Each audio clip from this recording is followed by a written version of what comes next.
Good morning. This is our thought for the 3rd of June. I just wanted to finish looking at the story of Balaam by reflecting on the error of Balaam.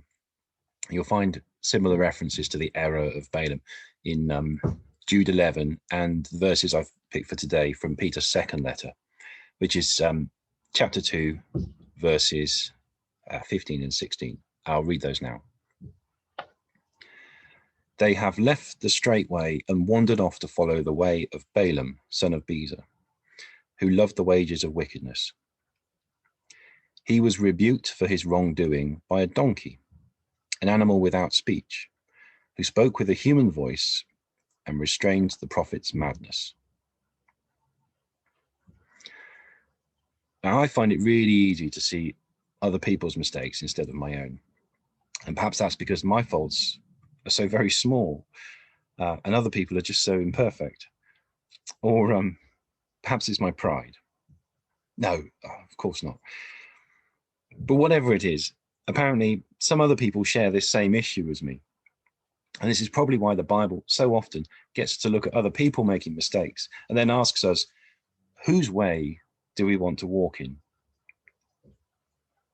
In today's verse, Peter describes people who are living a worldly life. They've left the straight, the right way, and wandered off to follow the way of Balaam, who loved the wages of wickedness. So these are probably people who were on the right way because they left it, but they no longer are. And why? Because they love the wages of wickedness. That means they love the things that they gain by doing things that are wicked, or they love what they get out of doing bad things. So Balaam knew what God thought, but he pursued his own gain because money was more important to him. When we see him going wrong, we can all have a chuckle at silly Balaam, but God is showing the bad example to check we're not doing the same things.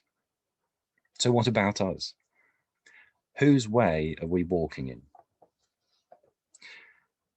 Do we have little sinful things we do because we love the wages? Do we ever press pause on our God life so we can live a little worldly moment? Do you treat yourself to little wicked things with little wicked rewards? Stuff we know is wrong, but we love the way it makes us feel. Or maybe little cheats that compromise our beliefs, but save us money. These are all little deviations from the straight path, and little deviations, uncorrected, can lead us a long way away. That's one thing I always liked about the word trespasses, used to describe sin.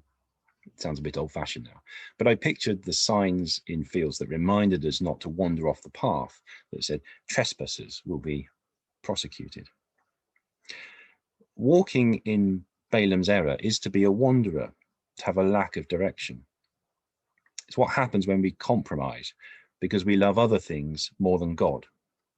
And Peter describes this as madness because that's what it is.